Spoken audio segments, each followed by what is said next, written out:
close. Oh my god. Oh, we've got a full tuck sighting. We have a full tuck. Oh, that is a kill tip. I hadn't even seen that. Woo woo.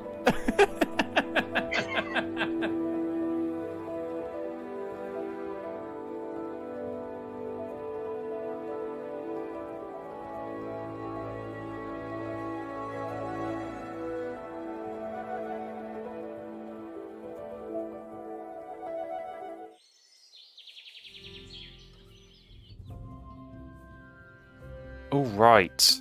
Hello, everyone. Welcome to the second of 5 inter-regional playoff matches from the Wingspan World Cup. So, as those of you who have been taking part in the World Cup will be well aware, we have been battling it out over a couple of weeks of grueling group stage matches. So, 160 players split up into 16 groups, and a number of those have already booked their places in the next round, but we do have a few playoff matches here to take place. So in this game we have got Ben from the United Kingdom up against Swagmulis from Lithuania. So just to explain how these two players have got here so far, we've got Ben obviously from the UK and the Africa group. They finished third in the group with a record of 5 and 3. So up against them, of course, we've got Swagmulis, who is one of a number of Lithuanian players we've got, and I think 3 of them already finished in the top 3 of the Eastern Europe group. So Swagmulis just missing out in 4th place with a record of 6 and 4. Will be hoping to be the 4th Lithuanian to make it through into the next round. So yeah, that's the game. And joining me on the commentary, as you might have already seen, we have got Mother Love joining me. So how are you doing, Mother Love? I'm great. There's some hype in the chat too. There is a lot of hype. I'm very excited. I'm all for it. And it should be a very exciting game. So, the one thing we forgot to do, which we normally remember to do, is to do the flip. So, we should probably sort that out before we get started. We'll get that done very soon. I'll make sure we get one of our players calling the flip, and then we can see who's going to go first. So, yeah, lots of riding on this, of course. We do have 48 spaces in the next round of the World Cup, and I believe 44 of those have already been determined. So just a number remaining to get us through to see who's going to be qualifying in the next round. So Ben, do you want to call the flip in the private nest? And then we can have. We've already got some people calling the flip in the chat. That's not what we want to see. We want to just have. Okay. Very organized. Heads, good shout. Oh, and my flip command just failed straight away. Excellent. Heads is a good call, but unfortunately it is tails. So Swag Mulis, you will be sending out the invite. Honestly, I think he misplayed it. We've already got a mistake. No, calling heads is normally. Is it choking? Yeah. You're already choking when you're calling the flip wrong. So, I believe I'm just trying to remember because I did have to play Ben. Is it Ben FM? I think that's right. Got. See, this is already. Yeah, there we go. All of this stuff, we normally get this done behind the scenes. Oh, actually, Scared of Birds, thank you for reminding me. We have a new tournament which has opened for sign-ups just today. It is the Fairy Flycatcher Flip-Flop Free for All. That was a mouthful. It's a combination of 1v1 and 3-player matches. So yeah, if you want to sign up, check out the Discord link in the description. You can come join us. So we are ready, I think. Swagmulis, if you could send the invite out now. Thank you very much for bearing with us there. And yeah, we'll get stuck in. So best of luck to both the players. Yeah, let's see what we get. And let's see what we have going for us. Oh, we have got a black-headed gull. That is already it's going to be an intense match. Yeah, that is bound to cause absolute chaos at the start of this game. So, oh yeah, that's a tricky one. The start seems fairly straightforward. To me, I would just keep the egg bird and the girl. I think so. I think that feels pretty nice. You keep the 2 birds. You keep the 3 food to get those. You play them. you lay some eggs, you start drawing some cards, and yeah, I guess you're pretty sure of getting some free food, right, through the black-headed gull power. Yeah, somewhat. It depends who you're playing against. It does. Some people are really adamant about not wanting to give you food. Yeah, and I think sometimes it can be a case where you see the black-headed gull go down, and you start to think, all right, I'm gonna not get food. I'm gonna set up my wetlands or get the birds down, use up all my food, and then just spend turns maybe laying some eggs, maybe drawing some cards, and kind of really, making sure that you don't have food to steal. Delaying Right. your decisions. Absolutely. Also, I have seen people in the past sort of try so hard to use their food that they end up playing the wrong birds first, just because they can, and then sort of mess themselves up a bit. So Right.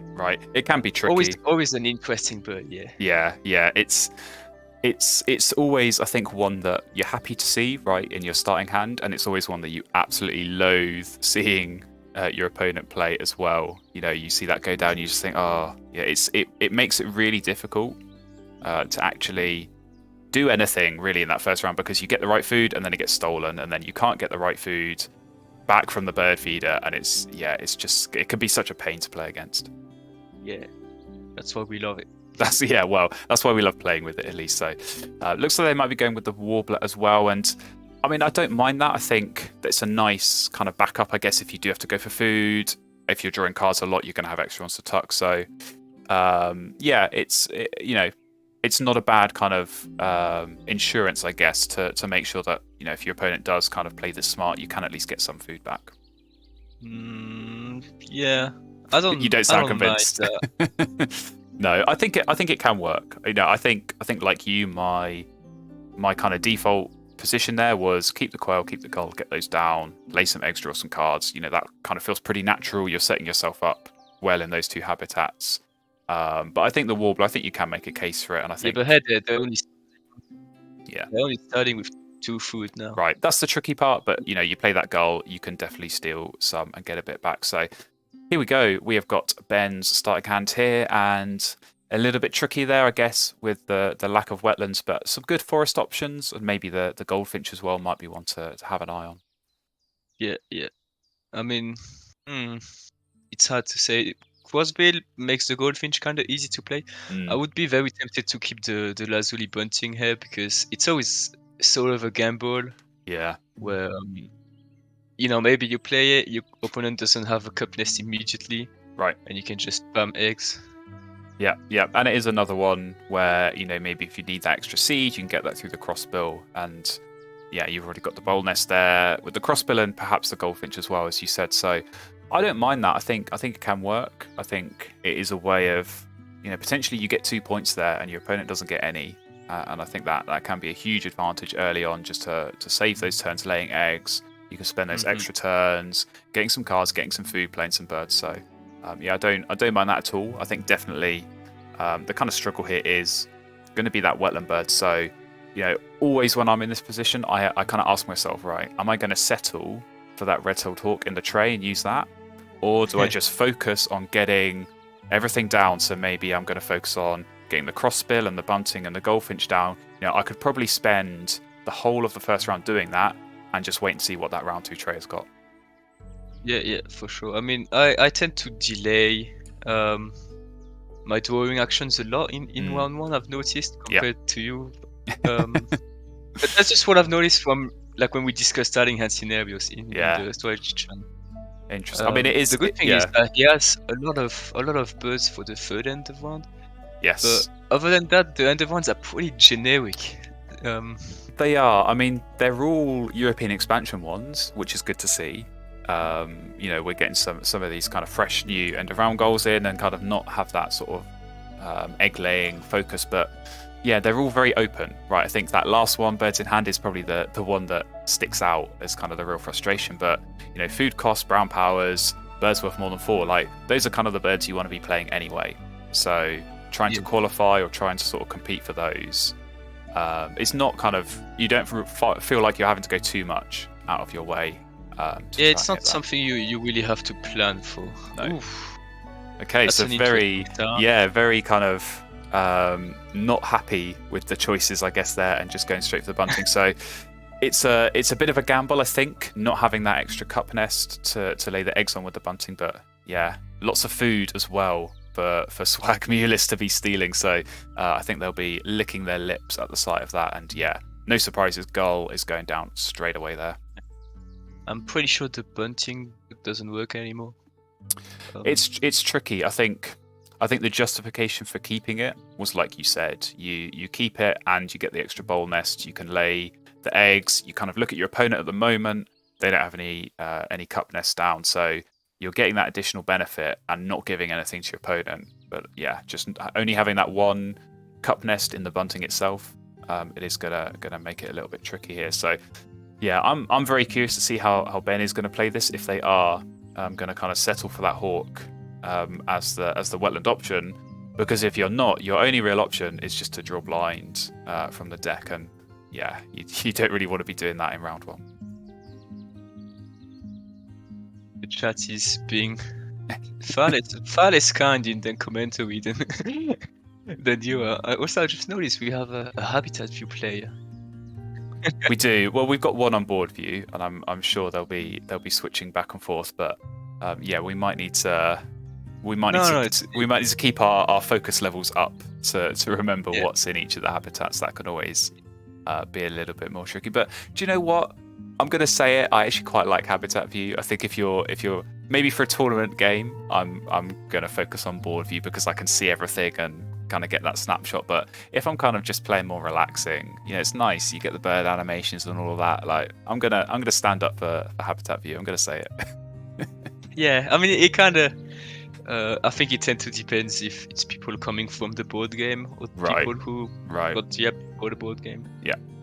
I do see that. I do see that a lot because obviously board view, it looks like the board. So if you're very much used to playing the board game, that's kind of what your standard kind of view is going to be like. Whereas if maybe you're not used to that and you're kind of more interested in obviously having the bird animations and having that kind of nicer maybe viewing experience, then you're gonna stick with the habitat view. But I can understand both at least. So yeah, where does Ben go from here? Is it going to be hawk? I think it has to be. But the issue is that rodent is going to get stolen. So even if they can replace it, that's going to be quite a difficult one to get down. So that's a pretty decent. I wouldn't say Rule 16, but pretty decent bird that just showed up. Yeah. I mean, I have to say though, I really don't like Swag keeping the warbler because they could have played the quail and the girl and getting more eggs sort of indirectly increases the card draw as well. Yes. It just feels like not really getting much from keeping the warbler, especially since it's not necessary for the bonus card, it's not necessary for the end of round, so I don't know. Yeah, I mean it depends what the kind of longer term plan is, right? I mean, you're probably unlikely to solely rely on that black-headed gull as a food source. I mean, it can be done. I think it does depend a lot on your opponent, if they're going to take the food that you want to use, or if they're actually giving you options maybe in terms of the food that you can take. I think it can work, but it is quite difficult just getting that one food a turn, and especially if you're not scoring points at the moment in this wetlands, it can be tricky. So I certainly wouldn't mind to see them go with this nuthatch and the warbler. I think that as a 2-bird forest is actually pretty nice, and they can really use that to score some points and get some food along the way. Yeah, for sure. Oh, that's really good actually. That's really good. Because now they can sort of force the black-headed girl in a way. And right. I want to say that's almost enough food to not need a food source. Yeah, I think it can work. If you lay eggs, you give your opponent a worm, and so as long as you make sure you try and steal that back quickly enough, then you kind of always at least give yourself some chance of getting that food when you do activate the gull, and you're not going to be missing out on anything. But obviously it might be a little bit tricky to play. That is obviously going to depend a lot on what Ben is going to be taking from the bird feeder, and I think at the moment they seem pretty set on trying to get these rodents and playing the hawk. But yeah, I think flycatcher works in it. It hits the bonus card as well in the diet specialist, so that's always nice. Ben was sort of thinking about laying eggs here, which sounds odd considering you don't have a second cup nest down. But since you're not giving an egg to your opponent, it's a good advantage to just take care of that right now. Exactly, and it's one of those you think like, I'm gonna have to lay eggs at some point, right? Doesn't matter what I want to do. If I want to play more birds, if I want to draw some cards, it's good to have the eggs to discard there as well. So, it might just be a case as well of, they are not happy with the bird feeder at the moment. Ben probably is going to want to see more rodents there, grab those and get the hawk down. And at the moment, that is just not looking likely. So, yeah, it is a bit of a struggle, and I wonder if I might still go for that nuthatch if I'm Ben, but looks like they're going for eggs. So, yeah, I definitely don't mind that. It's sort of a neutral action. It's we always say buying time with Exactly. It does buy a bit of time, so we'll see. I think maybe they're trying to get the rodents stolen so they can get a food for the nuthatch. That could work as well. Okay. Yeah. Well, exactly. I think that's kind of what I'd be looking at. If this rodent gets stolen, I'm probably going to grab that worm and try and pick up the nuthatch and get that down. So we'll see if that is going to work indeed. But yeah, I think for the Swagmulis here, probably their plan is just keep drawing cards, right? You get the cards, you're getting a bit of food. I think still those rodents are not exactly what they're looking for, but at the very least, it is kind of disrupting your opponent, and that could be worth so much. But here we go. Big boy Benelli straight away early in the game. When you've got really good card draw, like this, you're going to be wanting to spend lots of turns drawing cards. I think that's exactly the kind of bird you want to see. Well, really good card draw is a slight stretch, but it's an action they're going to take a lot of. They are incentivized to draw cards. Yeah. That's a better way of phrasing it. Yeah, I mean, obviously they're only getting 2 a time, but they want to be doing that because they get food as well, and obviously, taking food at the moment is also only worth 1 food to them. So yeah, I think that the taking cards action is their best action at the moment, and so I think they're always going to easily be able to get the right cards. Certainly enough bad cards to play that. Pretty good pools here. I think if I would swag, I would definitely steal the seed and then try look into playing both the quail and the sandpiper, because not to activate the sandpiper, because obviously your opponent has garbage cards, or you don't want to give him cards. Right. But it sort of sets you up really well, I think. Yeah, I think it looks like they want to lay eggs, but I'm with you. I would definitely be disrupting here and take the seed, because you look at the bird feeder. There's no way, I'm sure Swag, they will have seen Ben just grabbing that nuthatch, and so they'll know, okay, if I can take the seed, they're not going to be able to play that at least for another turn. So yeah, it does look like that's what they're going to do, and go full chaos. The seed is good as well. Like you say, it helps get the quail down, and I think that's really important, just to help get some extra eggs to play some more birds quickly. Yeah. And then with Bonelli Sandpiper, they already have 2 birds worth more than 4, worth more than 5, 4, whatever. Yes, yeah, and exactly that's going to be nice. You're kind of planning ahead a bit. Obviously, the Sandpiper is going to help for the next end of round goal as well. So, pretty good. And I think you're right. You play that, and even if you're not going to activate it, it's still going to save you eggs, help get you some cards, and you kind of skip that for as long as you can get away with, because you don't want to be giving your opponent free cards in this kind of position where they're just struggling so much. For to be fair, the bird feeder has aligned quite well for it has. Ben. It has. If they use the seed, they sort of force the opponent to take the cherry, and they can grab a mouse, get another mouse with the nuthatch. And get rid of all their food. Yeah, I think that's what I'd be looking to do. You want to try and get at least something in the wetlands, and I think that the hawk is going to be that option. And obviously, Ben, he's going to be going first in round 2, so it is going to be kind of ultra important to get that wetland bird down and just help yourself, get those good birds, hopefully, that are going to appear in that round 2 tray. Looks like Swag doesn't agree with me. Not keen. I mean, I see it. I feel like there's 2 distinct paths here. You could sort of go for a hybrid grassland wetland, or you could just do as he's doing right now and start cycling cards in the forest, which works just as well. I think it does. I mean, I would kind of say maybe if that's what their plan was, and kind of go with the Warbler and kind of set up that forest, I think the Nuthatch would have been a good grab, and obviously they did get the chance to do that earlier. But partly it might just be they put the Warbler down and think, I might get some free eggs if my opponent is going to be using this Lazuli bunting. I want to at least have a bowl nest bird down with a bit of space to make sure I'm benefiting from that. So I can see it from that perspective, definitely. Yeah, it does also cover the Lazuli bunting. Yeah. So am I the first person to say mouse? I'm getting bullied by chat. I can see you are getting bullied. You are getting bullied by chat, indeed. So I don't know. I'm pretty sure Squeaky Ethma. boy. Squeaky boy is a good. Yeah, I'm pretty sure Ethma calls it a mouse, and that whole family. I think actually, pretty sure we had Captain Awesome. He was on commentary once, so he might have called it a mouse. But I don't know. Most people say rat. Most people say rodent. Squeaky boy, swimmy boy.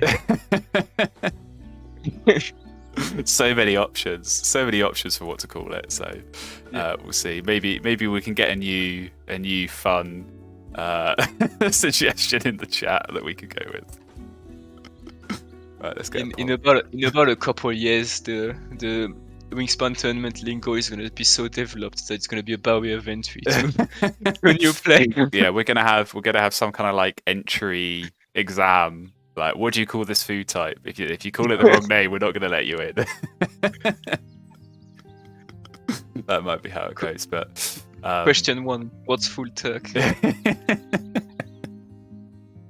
Yeah, that might have to go on there as well. So I did wonder here if we were going to see Swag go with the Benelli's Eagle. Obviously, pretty much guarantees, I would say, at least tying this end of round. So you don't often see someone play Benelli so early, but I think you can make a case for it here in this position. Yeah, it works. It does the end of round, and I was wondering if they were going to keep the Grey Lag Goose just because it's one of the only ones where it actually does one of the end of rounds.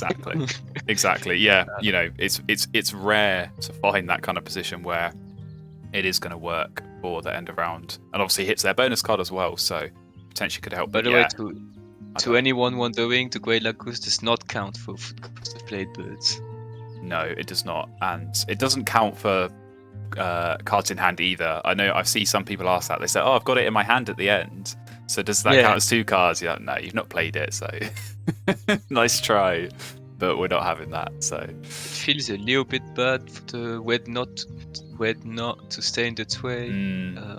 I agree. That is definitely one that I would normally see kind of picked up, but I guess just the timing of when it's come up, maybe it's not been ideal. But here we go. We are into round 2. Ooh, I believe Swag did win the end of round, and we do indeed have a chipping sparrow. So that's an immediate grab. I think so. It's good. It's good for both players.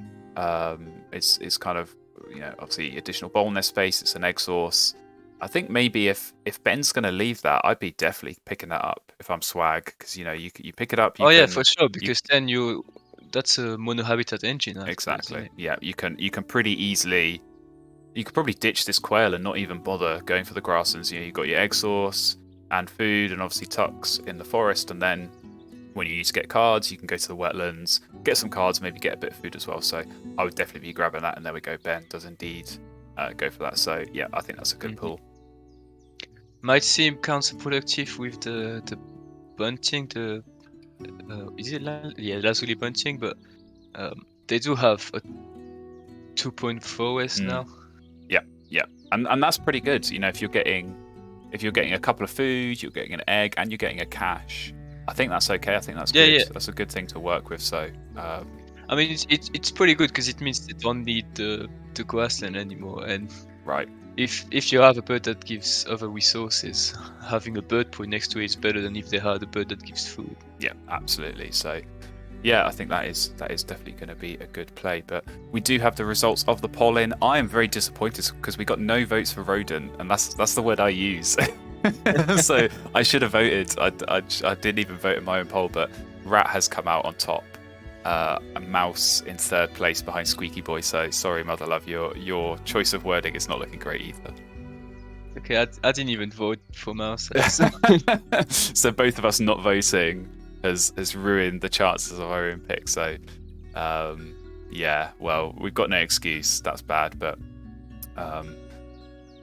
yeah, it looks like Swag is going to go for some food here. I'm going to be interested to see what they tuck here. Whether it is going to be the Sandpiper, maybe that Storm Petrel. I think that could be quite a good pickup in the tray as just an option to get more cards. Obviously hits their bonus card again. I'm going to keep saying this for every bird that comes up, but does feel like a good option to go with.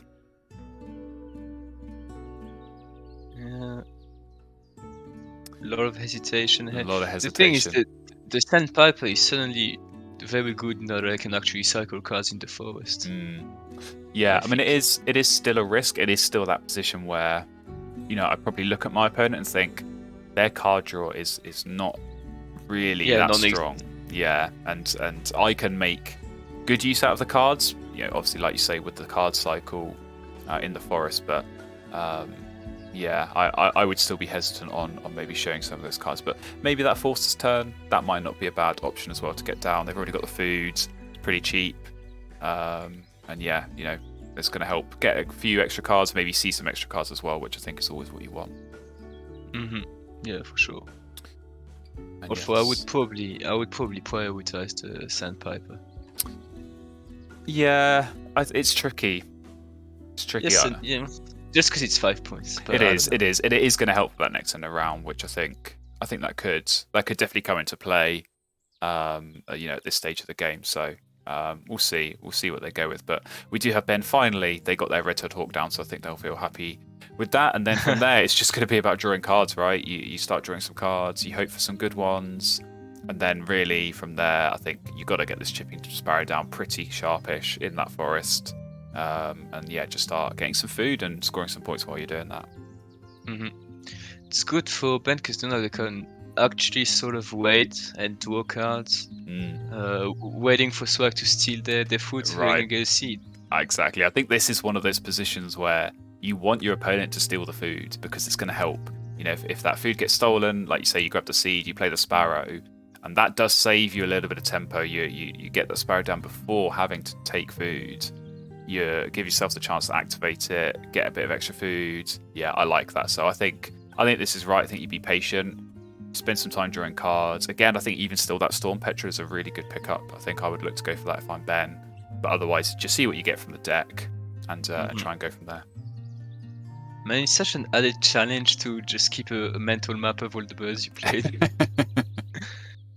Yeah, making our jobs more difficult, but it's fine. We can manage. We can do it between us. But okay, tough to titmouse from the deck. Oh, actually, maybe not bad.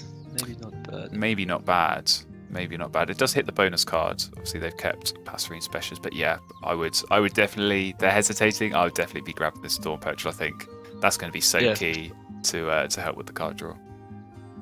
For sure. I mean, if you have Storm Petrel down, you don't necessarily need anything else. No, I think so. I think, what's it? You draw 2 cards, you then draw another 3 with the Storm Petrel and keep the best one. So I think that's pretty good. I think you set yourself up nicely to just draw some cards, and then, yeah, if you can get this 2-bird forest down and start getting some food from that, I think you can really start to build something here. So good hunting from the Hawk as well. You always like to see that. For sure. How many cards do you reckon are named after Wilson on this game? There's Wilson's Snipe, isn't there? Are there any others? Well, Storm Petrel. Well, yeah. I mean, other than the Storm Petrel, are there more than 2? No, don't worry, because there's two Cassins, isn't there? There's Cassin's Finch and Cassin's Sparrow. I think that's the other one that has 2. I don't think there's any others that have 2. I don't know. Maybe in the Asia expansion we might get, I don't know, is there like Benelli's something else, and then we're going to have to start calling it something different so that we don't get confused. We'll have to see. We're all holding our breath and waiting to see what if comes it's bad, and then we just say King Benelli? King Benelli. Think, what are you talking about? We have good Benelli and bad Benelli. We'll have to wait and see, but there we go. We do have obviously the seed there for Ben, but not only a seed, you get a free card as well. So definitely be happy with that. and definitely be Ooh, happy and to it's a see good one. Trumpeter Swan. Yeah, that's very nice. I think you definitely play this Chipping Sparrow, and just start getting some food and really set this wetlands up, because definitely got some good options there. Yeah. Tufted titmouse is still good to have in the back. Just to, I mean, you say it doesn't only scout, but they can also jump to the 3-foot stage. Exactly.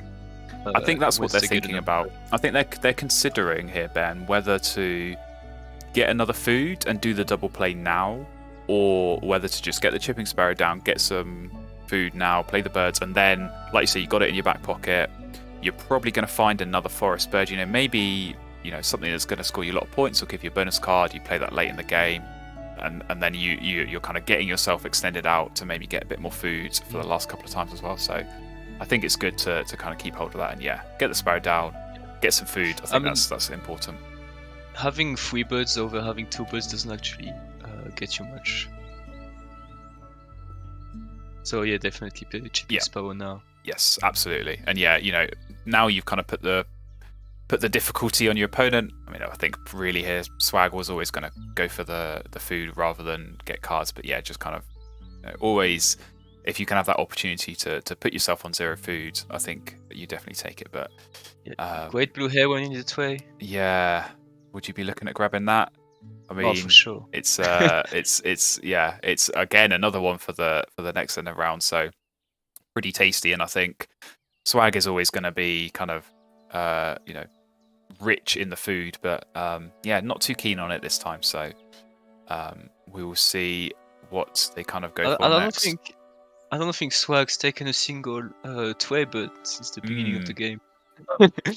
You might be right. I think it has been exclusively from the deck. So maybe they're just like, not aware. Yeah. Oh wait, you can draw from the tray. Oh, I never knew that. I thought that was the discard part. No, maybe they have that gambling mentality and they like just going for the deck. But I mean, you can feel it when they draw cards. They're just looking at the tray and they go, "I can get better than that." Yeah, not keen on it. So I can understand it. But I guess my question in terms of how Swag is setting this up is, obviously eggs are the limiting factor at the moment. And kind of how would you approach setting that up? Obviously, they do still have this flycatcher. They've got the busted as well. Would you maybe play both of those and try and get something set up, or are you just going to keep digging and look for something better? Well, the busted gives them 1 egg, so I'd probably play the busted, try and get a second grassland bird other than the flycatcher. Yeah. One with a power that you actually want to use. Right. Play the busted first, get the eggs, play the second grassland bird.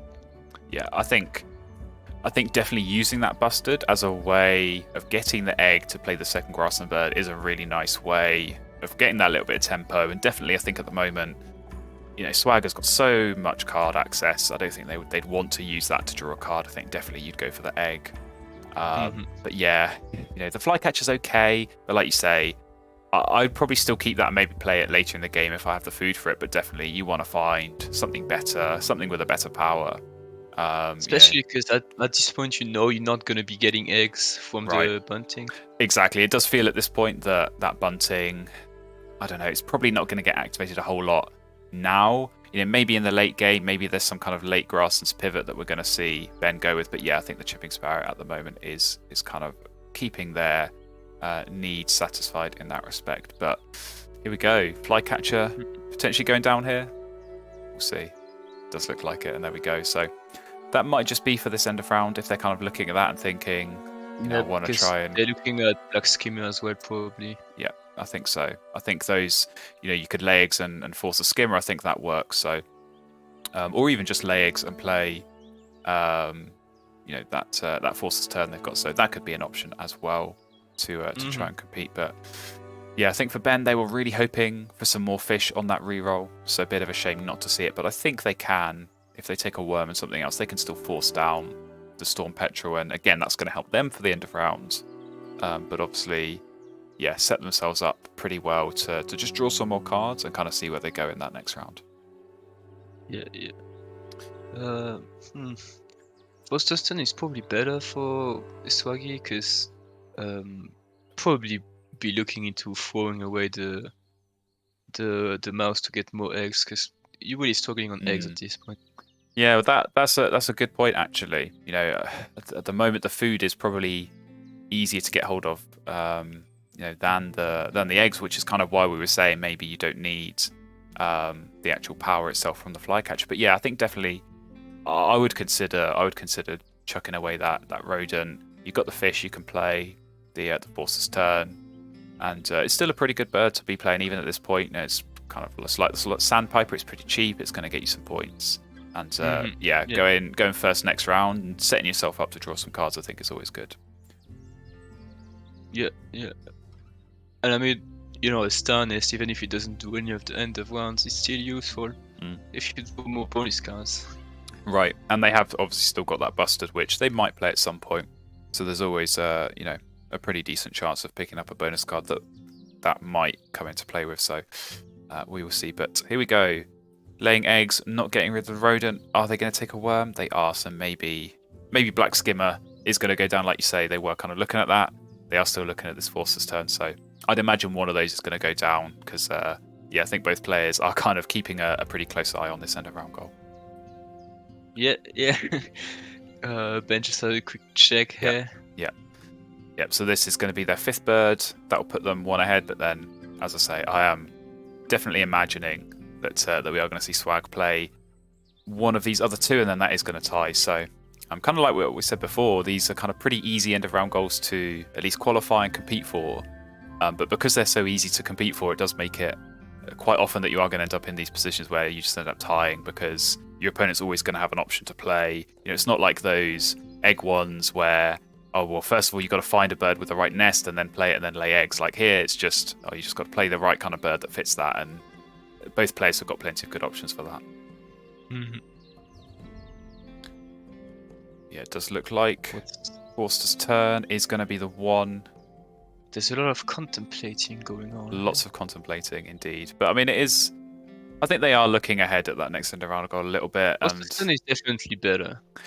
Even if it doesn't do the end of round, I think it's definitely better. Just because I mean, the Black Skimmer, for most practical purposes, doesn't have a power. Whereas the Forcer's Turn power is actually pretty good. Yeah. And you know, effectively, if you are going to play that Skimmer, that's 3 food. So instead of 1 food for 4 points, you're spending 3 food for 6 points. Yeah. Which is not as good as maybe, you know, the kind of return you'd get from that turn. So yeah, I think I would be going for the turn here. I think you kind of, you know, you obviously got an eye on that next end of round goal, but I don't think I'd be going out of my way to rush this Black Skimmer down just for something like that. Yeah, the Black Skimmer not really a bird anyone is particularly fond of. No. In fact, I don't think I've heard anyone mention Black Skimmer ever. Not in a positive. Well, I don't know. Maybe not even in a negative context. It's just kind of a bit. Not at all. It's just it's very kind of a forgettable bird. It's one of those where if you have to play it for falconer or fishery manager or wetland scientist, then you play it. But I think otherwise, maybe you're not too keen on going for it. But maybe they've kind of thought about it long enough. Are we going to see a change of heart here? Have we got a Black Skimmer fan? Finally. There we go. Just after we diss the Black Skimmer. After we diss it. We spent long enough disrespecting it. Maybe he heard us. You know what? It's like telepathic. No. But there we go. We do get a tie, kind of as expected. In the end of round goal. And here we go. Ooh, hummingbird alert. Hype. Hummingbird hype. And definitely that Prothonotary Warbler as well is looking pretty tasty, I think. For, well, both players' bonus cards. And obviously this end of round goal as well. So you know what? I actually really like Hummingbird for Swag here. And not just because I'm a Hummingbird fanatic. But you kind of know that your forest is not as good as your opponent's forest. And they're getting most of their points banned from their forest. So yeah. So would you sort of force them away from the forest? It benefits you in a way. Would you go all in on the grasslands then? Put that next to the flycatcher and just start laying some eggs, getting some food that way. Yeah. I'd probably not activate both every time. I guess it depends, right? If you've got a couple of good birds in your hand, maybe the rough might be one of those that you could look to play. But yeah, I guess it's just situational, isn't it? Depending on what you can get your hands on. I mean, surely either the phonography warbler or the hummingbird is gonna. Say that again. It's gonna get taken. What did I say? What kind of warbler is it? You know, the yellow one. Is this another Dick Sizzle moment? Oh yeah, it was Tayway who said warbler. Yeah, that's true. That's true. Yeah, but no, I'll let you off. But yeah, oh, there we go. We got a black skimmer after we disrespected it. It goes and works. First time. Yeah, gotta love it. But they do indeed grab the warbler, leaving that hummingbird. So that might be something that Ben looks to pick up themselves.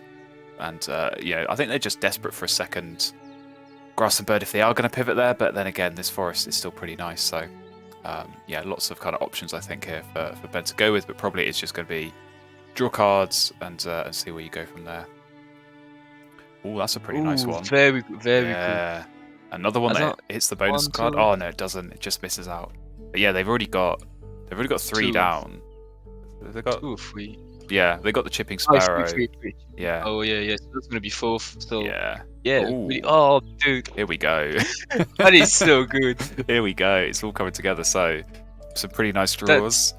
That is enough to sway the game, if I'm being honest. It's definitely, that's a huge play at the end, right? If you can get that egret into swan, you're probably going to get some good food access from your own forest, and maybe if they are going to play this hummingbird as well, that's going to help a little bit on the food front. So yeah, I'd be looking to get those down, and then you've still got that Says Phoebe in your pocket.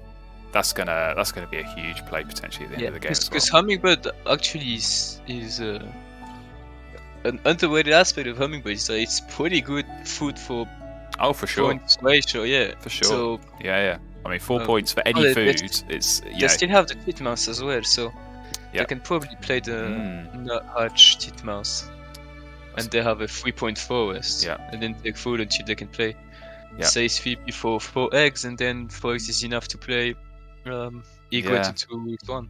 I don't mind that. Yeah, I think that is a good option.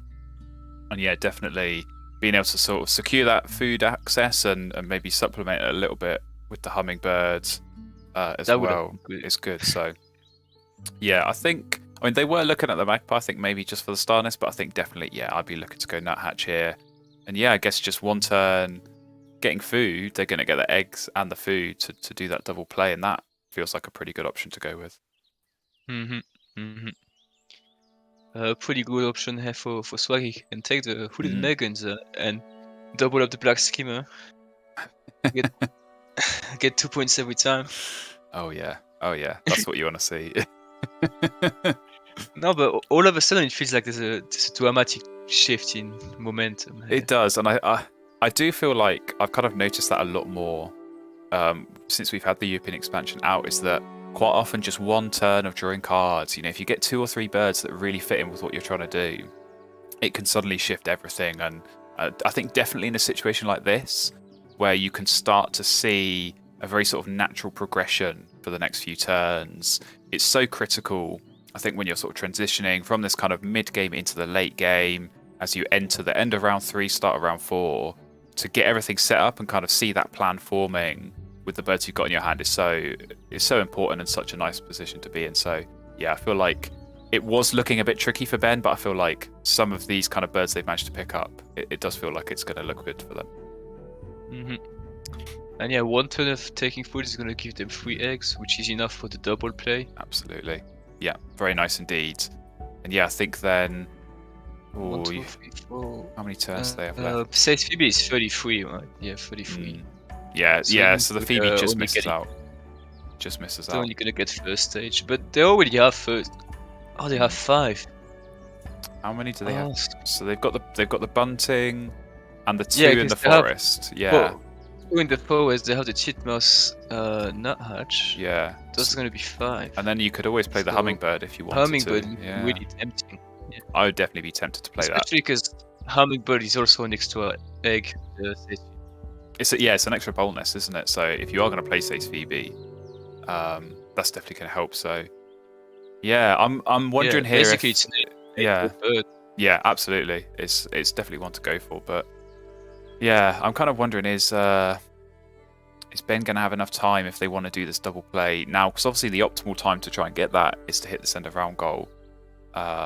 So that could be an option, but they might just be a little bit short of turns. So we'll see how they go with that. But No. pretty good bonus card pull there, I think. If you swag Viticulturalist, you take that. In Ben's position here. Oh. Yeah, for sure. Yeah, okay. I thought we'd lost in you. Ben's position here, I really wouldn't sacrifice the current tempo I have. Yeah, mid end of rounds. I think so. I think it's one of those where you want to hit it right. You want to try and maximize your chances. And I don't know. I think Swag is already. They've got 4 down. I think Ben could at best tie it. And if you're kind of going out of your way and maybe sacrificing some of your own tempo and getting things set up in the right way, just for tying the end of round goal. I don't know.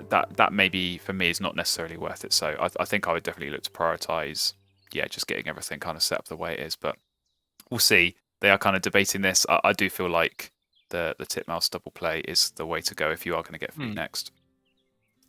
Yeah, 100%. Yeah. Right. Yeah. Click the green arrow. And there we go. Ooh, are we going to see? Surely not hummingbird. That could be interesting though. Hummingbird will sort of kind of mess everything up though, because then you can't do your bonus cards. You're gonna have to dwarf again. Yeah. Maybe they're okay with that. Birds. Right. Yeah. Yeah, maybe they figure I'm gonna have to dwarf food again anyway. Yeah. I think Cards. Yeah.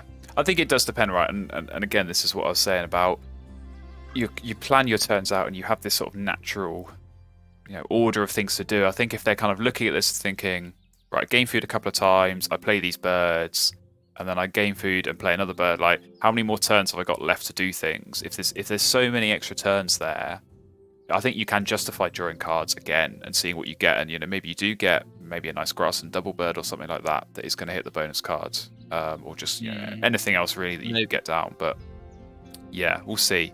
They have gone. But I don't know, because they had at least another 3. If they had played Nuthatch, they had another 3 turns that were just playing birds, right. And then they end up with not a bad grassland. Like 5 net points pretty much if you go full away grassland. Yeah. Yeah. If you had to, I don't know. It made sense to me, but let's see how it pans out. Exactly. I think my initial kind of take was like you to go with the nuthatch, but I guess it's one of those where if you think, if I'm only going to gain food maybe 2 or 3 more times, if getting those extra caches isn't necessarily worth it. There's kind of a lot to weigh up there. So I don't hate the hummingbirds up there in the forest just to get a bit more food, but I think we'll see how it plays out. They're definitely going to need all the food they can get. But there we go, 2 fish. That's what you want to see.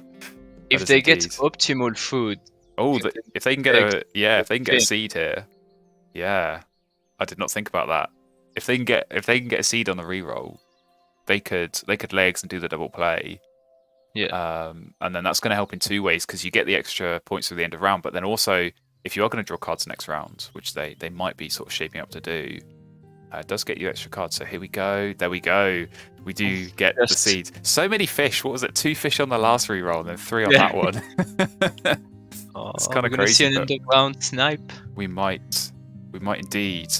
But it does depend, I guess. What is Swag going to be planning? Obviously, they've going to be getting that free food here, and they could potentially go for food again, but still not really the ideal food that they're looking for if they are going to try and play this warbler. Well, I mean, they can reroll. They can reroll. Actually, if they take any food, they can just lay eggs and then play the Warbler. That's true. Yeah, because you get the free worm, right? So that is probably what they're going to look to do. But definitely some options. But yeah, I think I'm going to be interested to see if Ben does indeed kind of go for the end around. I feel like that's the natural target. You know, when you feel in this good position, you've got the food to do that. I think definitely they can look to lay eggs and play that. And yeah, that does feel like a good option to have. I like the way that this game is developing. It's really interesting, isn't it? It feels like it's swinging one way and then it's swinging back a little bit, and it is gonna depend a little bit on what maybe comes up in that final tray. But definitely, you know, Ben has got so many good options, right? That wetlands play is going to be huge. The Says Phoebe as well for so many eggs. That's going to be really nice to see that go down as we go into the last round. But yeah, I think equally, you know, Swagmulis, they've got some good options. I think they are still looking at this rough. I do wonder if it's maybe a little bit on the late side for that. But definitely, I think just having this, you know, huge point Warbler, I feel like that's pretty much a no-brainer to play. And yeah, then it's just about, again, are you going to draw cards again and see what you get, or are you just going to, you know, try and lay some eggs and work with what you've already got? The problem with Worth is that they have ways of cycling cards without taking cards, and especially since the Worth is going to cycle cards, so they sort of, I don't even think they're going to be able to do a full Worth on the last round if they do a full Worth on this round. It doesn't do the end of the round. Exactly. I think that's the tricky thing. I think if they played it already and, you know, they could still play something else for this end of round, I might understand it. I mean, to be fair, it does work quite well with that final end of round because, you know, you need to have cards left for the rough, and you're going to want to have cards left over for the end of round. So in that sense, there is some kind of minimal synergy there, at least in some sense, because, you know, most of the time I think you don't want to keep those extra 3 cards that you need for the rough. But I think you're right. You know, that they've already got that additional card cycle, and there we go. If you're going to draw birds like that, you're going to want to use it. Done.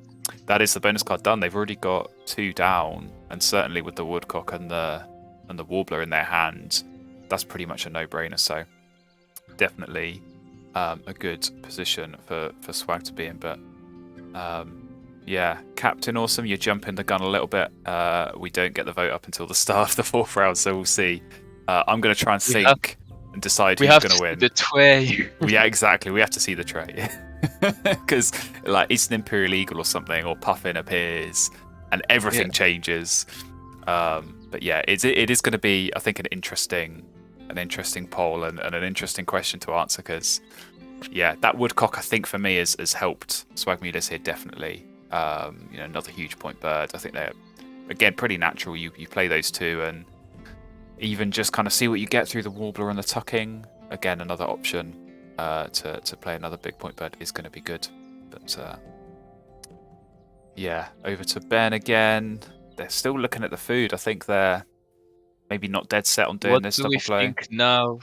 What do you think now? Who's going to win? Asks Captain Awesome. I mean, I'm going to have to answer the question in about 2 minutes anyway. So I feel like at the moment, I feel like Swagmulis does look in a stronger position. I think they are going to score more from bonus cards. They're going to have, obviously, both players have got some nice big point plays to get down. But I feel like in terms of bird points on the board already, you know, Swagmulis has already got the Benelli's Eagle, the Flycatcher, even that Skimmer is a good point return. But on Ben's board, not so much. You know, we've got a lot of birds in the forest, but a lot of low point birds as well. So that kind of always does, hold you back a little bit. But yeah, I think it is going to depend a lot on that tray. And if Swagmulis can get their hands on one final big point bird, I think it's really easy, because, you know, I'm imagining they're going to play a bird here, and then in that final round, if you have, they need double bluebird. Yeah, well, if in that final round they have 3 turns getting food and 2 turns playing birds, that feels pretty natural. But obviously, if they only have one of those turns playing birds, you've got to work out what you're going to do with these other turns. And I think laying eggs here is not really a great option for them because they only get 3 points. So it's not the kind of activation you look for in that final round. I feel like I would have been more likely to say Ben had they gone the Nuthatch and Hummingbird in the Grassland route. But that's something I can sort of math out afterwards. How many points that would have been? Yeah, it's more difficult to do that in the heat of the moment, right? But it does feel like Swag has more stray points on his board, and he's gonna get that end of round. So he has 2 end of rounds on Ben. That's always 6 points. Yeah, absolutely, and that can make a huge difference. So, obviously we'll have to see how that last end of round goes as well. That could be quite a tricky one, but looks like perhaps I wonder if Ben is maybe setting up to play the Sace Phoebe kind of earlier. Obviously, maybe they're thinking they've already got all their bowl nests down, and obviously that's going to give them plenty of eggs to do the double play, and then maybe they can just lay eggs the rest of the game. You know, that is obviously 5 eggs and potentially an egg for their opponent as well, but it's not a bad activation to be going with. Yeah, the thing is now they sort of locked themselves out of playing Great Egret. For this round at least. I would imagine, I mean, they're not going to play Swan on their own. That's sort of optimal use of Sace Phoebe. That's what I always say. It's not just a point bomb, it's a good way in the mid game to absolutely avoid a weak Grassland activation. Yeah, and I think that is obviously Ben, he's managed to get a few eggs kind of here and there, obviously going for the food. The chipping sparrow's nice, but sometimes 1 egg isn't enough. Sometimes you want to play that Sace Phoebe and sort of get like 5 or 6 at once. When you get to the second half of the board, where you have to start, just playing 1 bird is taking food twice afterwards. Exactly. It can be quite tricky. A little boost doesn't hurt. It doesn't hurt. Absolutely not. Not at all. So, I would imagine we're going to see one of those two, either the Warbler or the Woodcock, go down from Swagmulis here, definitely, just to secure this end of round. So, probably. You gotta go Warbler. I think so. Just because it gives you a better wetland. Well, I mean, do you go? Yeah, I guess it depends where you put it, because you could easily just put Warbler in the forest, and then you save the grassland spot for the Woodcock. You are saving yourself that egg, and then because is Swagmulis going to need to draw cards again? I think that's the question that they're going to have to decide in their own heads. Some of it might depend on the end of round where that's at. Some of it might depend on if they are getting some luck with the yellow rump Warbler. But I think the way they've got this set up, they don't necessarily need to take cards again, and I think if they can avoid that, that could be definitely a good thing to aim for. I'm also thinking that they might be hoping for a Great Egret, because they don't know it's gone. They know the Great Blue Heron is gone. Yes, that's true. That's true. But generally, gambling for 1 card out of the deck is. Yeah, it's a big deck, right? There's a lot of cards, so if you're hoping for just 1 to appear. Imagine you playing Warbler now, and then on the round 4 trade you see Great Egret.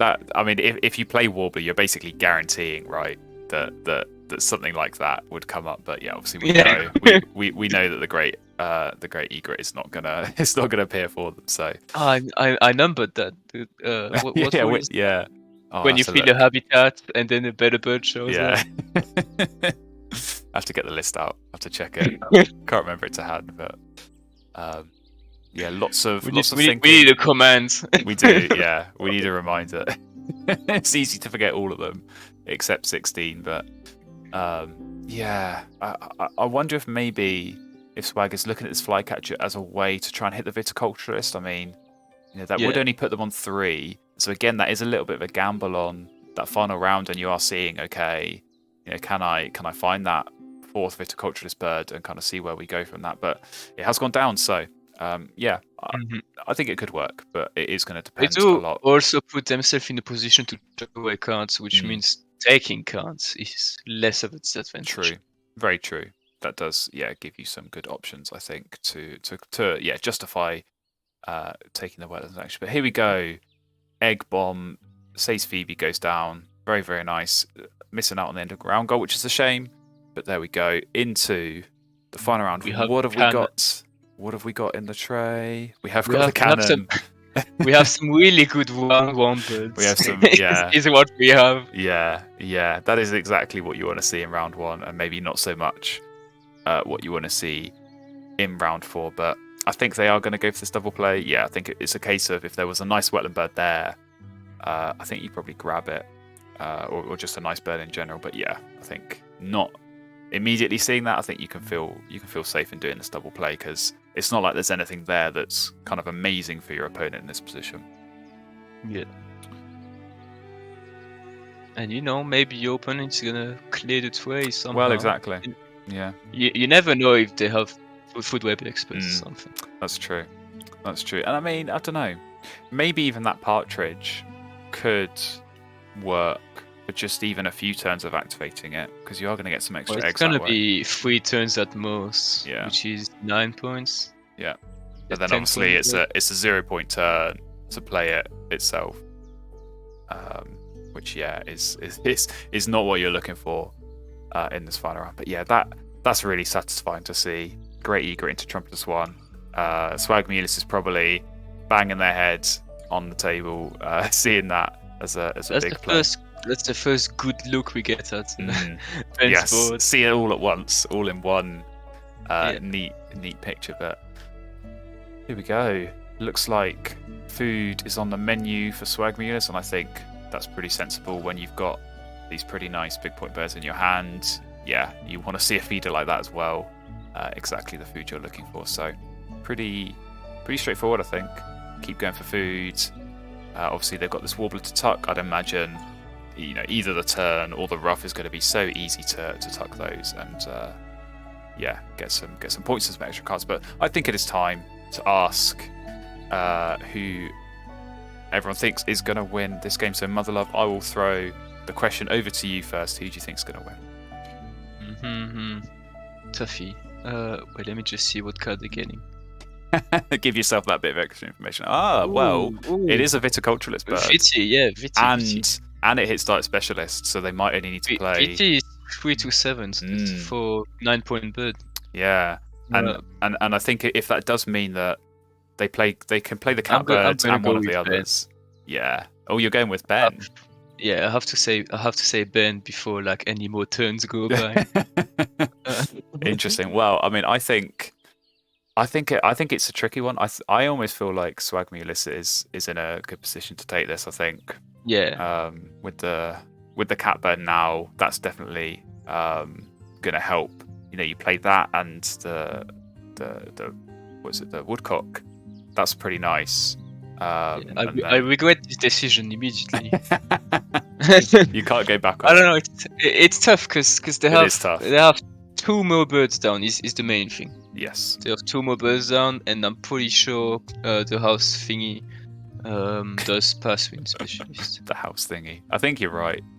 And so that might justify an extra turn for them going for food. And then they can win the food. Exactly. Also won the hummingbird, which Swaggy gets nothing from.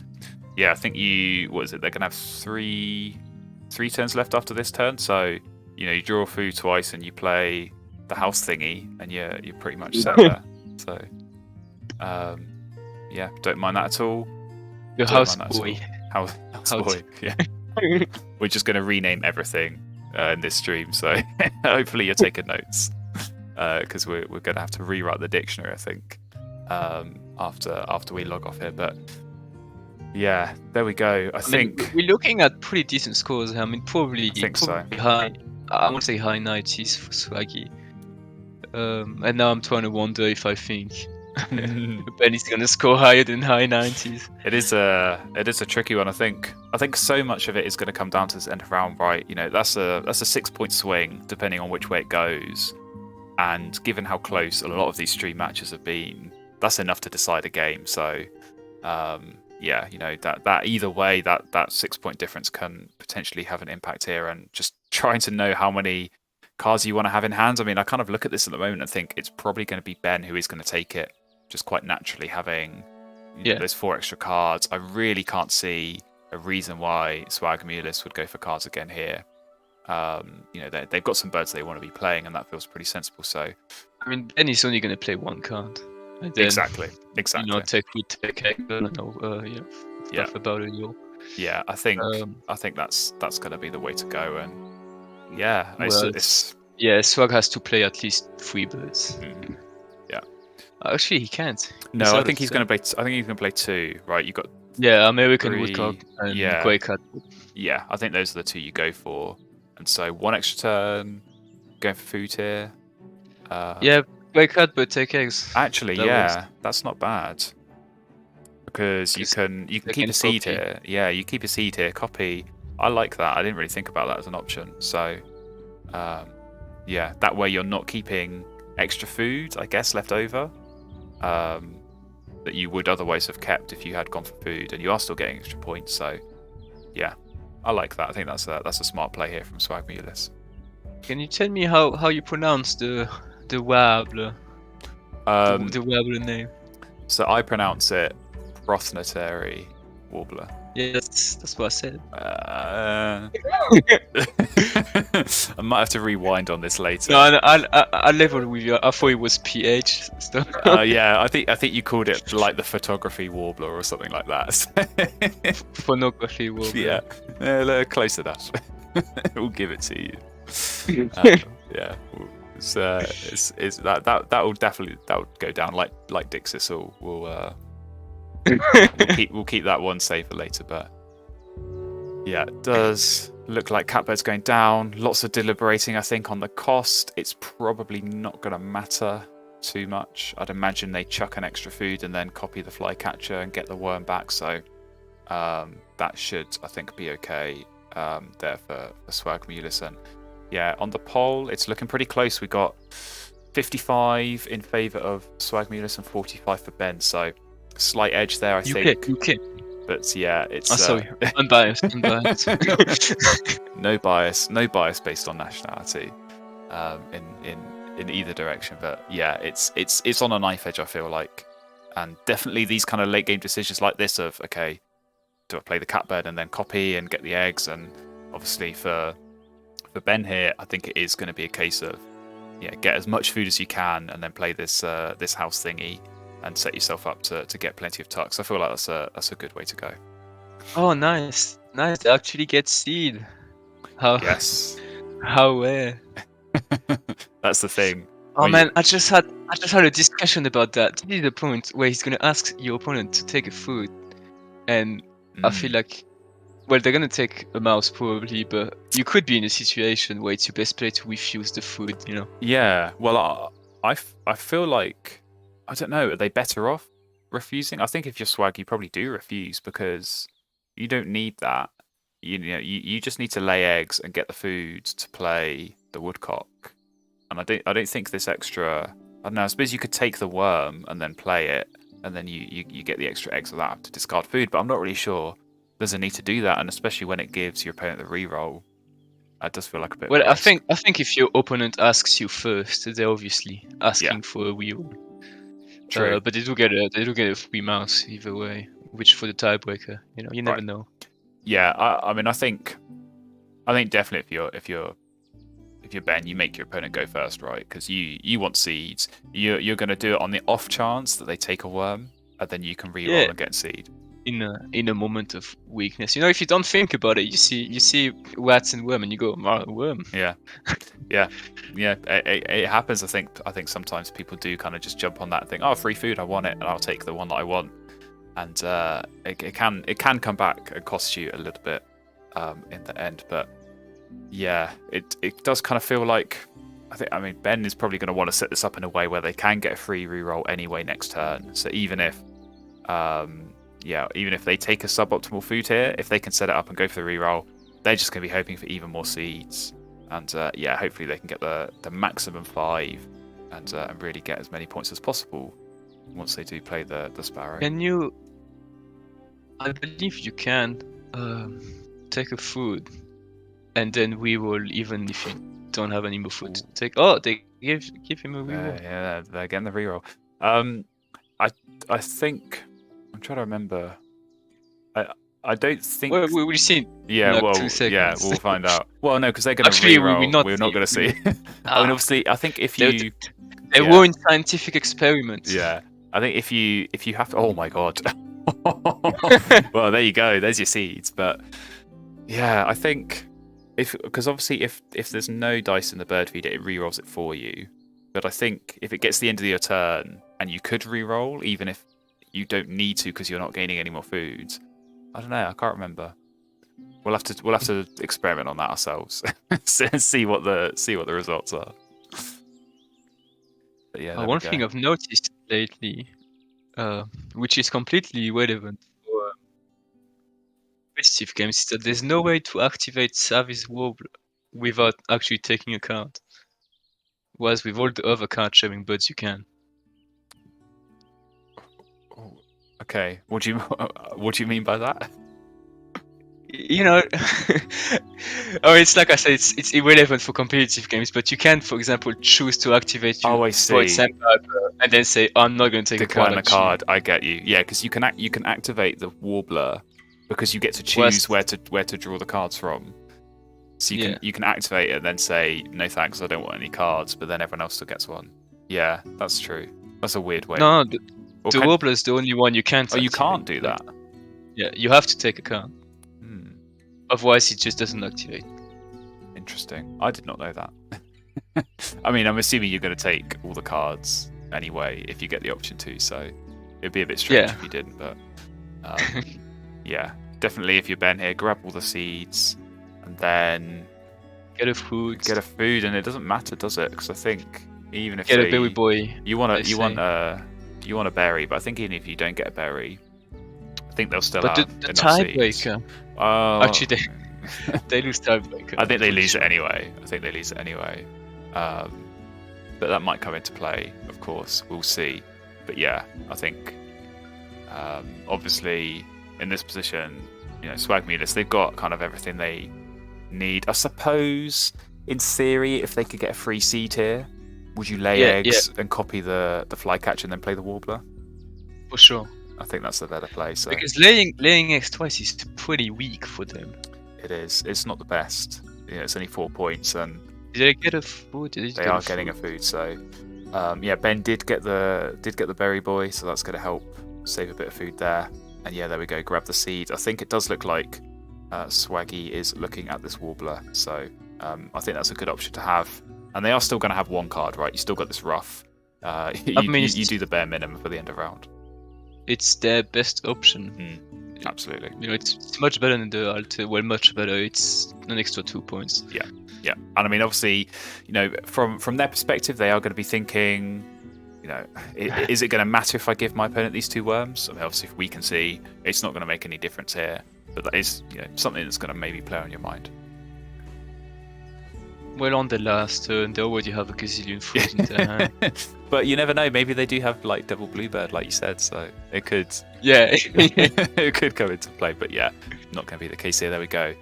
Sparrow goes down. So it does the last one, yeah. Yeah, Sparrow goes down. Plenty of seeds, and A satisfying conclusion. it man. is. It's felt very nice. It's felt like both players, certainly in this final round, it's been very smooth. It's been getting the food they needed. Laying the birds in the right time. Obviously, that cat bird was a good pull. Playing that for Swagmulis has definitely helped as well, and getting this warbler down. So, yeah, 2 maxed out bonus cards there for Swagmulis. And this is Very also nice. a very good example of a game when neither player spams at the end. And it's quite refreshing to see. And I think I did see someone mention this in the chat that, with that bunting that Ben has got, it almost feels quite natural to go for that egg spam and just really heavily lay that on. But they've not needed to do that because they've had the good options to play birds and get points obviously through there for us as well. So Ben does win the end of round, so pretty even split there. And we Definitely go high 90s. Yeah, we go to the scores. It does feel like it is going to be close. The poll was just in favour of Swagmulis, but yeah, it's going to be. I think we might have players over 100 here. It's going to be a high scoring one. So Ben is going to drag it back. Maybe, oh no, they do lose a little bit of ground with the end of round goals. Food on cards, and I think tuck cards as well. They're going to bring it back a bit, but not enough. Not enough. Swagmulis does take Very nice. the victory in the end 102 to 92. But again, as you said, two pretty high scores there. You know, both one player above 90 and the other above 100. What a cool game that was! What a nice game to watch. That was very, very satisfying, definitely, and I think a strong end game for both players. Very interesting to watch. So this is the point where I would normally turn to our winner Swagmulis, but unfortunately they don't have a working microphone, so I'll just have to congratulate them in any case without getting a response. But yeah, obviously congratulations, Swagmulis, progressing through to the next stage. I'm sure you'll be typing something out. I'm just laughing at Ben. Do you want to save the game in your archive? No. Never save defeats. That's my policy. But if you don't save it, it didn't happen. If you don't save it didn't happen. But yeah, I will briefly come to Ben. So obviously commiserations wasn't to be, but yeah, you know, we were just saying really kind of clean game, I think, from both players, and certainly a very nice end game. Worked out very nicely for you there with that house sparrow. It was a good game. Very close. I'm quite happy with how I played, I guess. And obviously Swag did it well. Yeah. Bit disappointed by my start, I guess. It was a tricky one. I think I may have made a mistake. I'm not 100% sure, but like I wasn't that into any of the birds apart from the bunting, and I kind of like, you know, when you think, oh, the best a bird can be, it's going to be so good, and then it barely did anything for me the whole game. So that was kind of a mistake. I think it is. Yeah, I think it is tricky, and you know, hindsight. Yeah, hindsight is everything. And obviously, you will get the chance to watch this back and kind of see again at the start and think if you would have done something differently. But yeah, to be honest, I think it was a difficult start, and I think with that black-headed gull, it just kept stealing your food. You know, you were trying to get the rodents to play. I think I would have been able to do a lot more stuff with the bunting if I didn't keep, you know, losing the eggs, like not being able to get a bird in the water down. That definitely felt like it held you back at the start. But I mean, to score 92 after what looked like a really difficult and really tricky start, I think is definitely impressive. So, what? I almost forgot that. Like Black-headed Girl was even played in this game. It feels like there was multiple phases in this game. Yeah, it switched back and forth a lot, and obviously switched It's like the first one is completely. It feels like another. yeah. Obviously, there was a bit of a switch over to the forest, I think, for Swagmulis, which helped as well. And yeah, we didn't really see the gull come into play too much after that first round, but it had already kind of done its disruption work, I think. Such a nice card to have. Yeah, exactly. It's a tricky one. He had another good card at the start as well. I was a bit shook right away, but you know. Oh, the Benelli's eagle. yeah, exactly. With all the cards in his hand as well. Yeah, that was unusual to see it played so early, but I think it did work. So, there we go. Very good game. Thank you both players for taking part in that. That was a good one to watch. And thank you, Mother Love, again for joining me. That was honestly, it's a really interesting game from Swag. I know someone in the chat said he made a few mistakes, but personally I would have strayed away from the beginning, tunnel visioned on that, like grassland, wetland with the black-headed girl, and he sort of went all over the place and ended up with a really nice board. It worked out, definitely worked out. So there we have it. Thank you everyone for watching, and do stay tuned. I think we've got a couple more streams either later this evening or in the morning, depending on where you are. But yeah, definitely take a look over at the events section on the Discord and you'll see what we have got in store. But for now, I'll leave it there. So thank you very much for watching.